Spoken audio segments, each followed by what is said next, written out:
Audio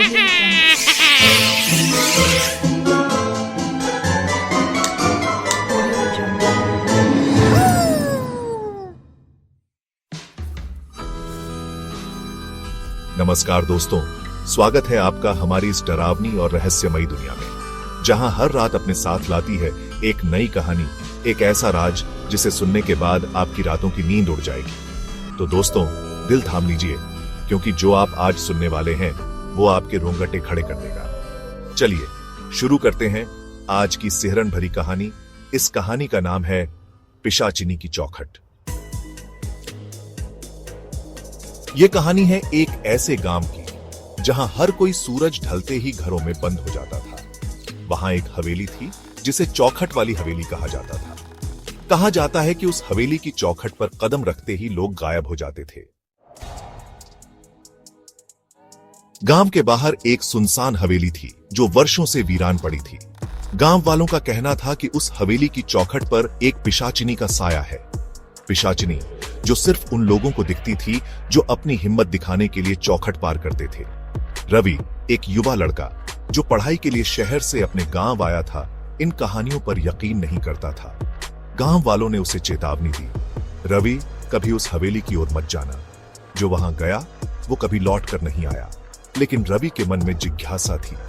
एक रात जब पूरा गांव सो रहा था, रवि अपने दोस्त अर्जुन के साथ टॉर्च लेकर हवेली की ओर बढ़ा। हवेली के चारों ओर अजीब सी खामोशी थी। चौखट के पास पहुंचते ही अर्जुन डर के मारे रुक गया, लेकिन रवि ने ठान लिया था कि वो चौखट पार करके रहेंगे। जैसे ही रवि ने चौखट पार की, हवेली का दरवाजा खुद ब खुद बंद हो गया। अर्जुन ने डर के मारे चीख मारी, लेकिन रवि अंदर था। हवेली के अंदर अजीब सी ठंडक और अंधेरा था। दीवारों पर खून से अजीब अजीब निशान बने हुए थे।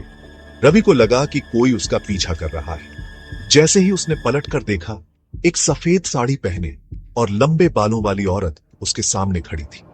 उसकी आंखें लाल अंगारों की तरह चमक रही थी। औरत ने धीमे स्वर में कहा, तुमने चौखट पार करके मेरी बंदिश तोड़ी है। अब तुम मेरे साथ हमेशा के लिए यहीं रहोगे। रवि ने भागने की कोशिश की, लेकिन उसका शरीर हिल ही नहीं रहा था।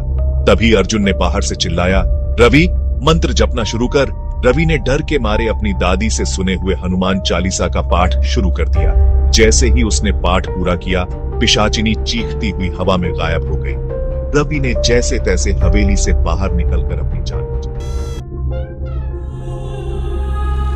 गांव वालों का कहना है कि पिशाचिनी अब भी उस हवेली में रहती है और चौखट के पार करने वालों की प्रतीक्षा करती है। रवि और अर्जुन ने कभी उस ओर दोबारा जाने की हिम्मत नहीं की। तो दोस्तों, क्या आप उस चौखट पर कदम रखेंगे? सोचिए और सोचिएगा जरूर। लेकिन ये सिर्फ शुरुआत थी। असली राज तो अभी बाकी है। जो उस रात हुआ उसका सच समझने के लिए आपको अगले हिस्से का इंतजार करना होगा। तब तक इस वीडियो को लाइक करें, अपने दोस्तों के साथ शेयर करें और चैनल को सब्सक्राइब जरूर करें, क्योंकि अगला पार्ट आपकी इमेजिनेशन से कहीं ज्यादा डरावना होगा। क्या आप तैयार हैं? तब तक अंधेरे से बच के रहिए, क्योंकि वह अभी भी यहीं कहीं है। अगली बार फिर मिलेंगे एक नए डर के साथ। तब तक सेफ रहिए।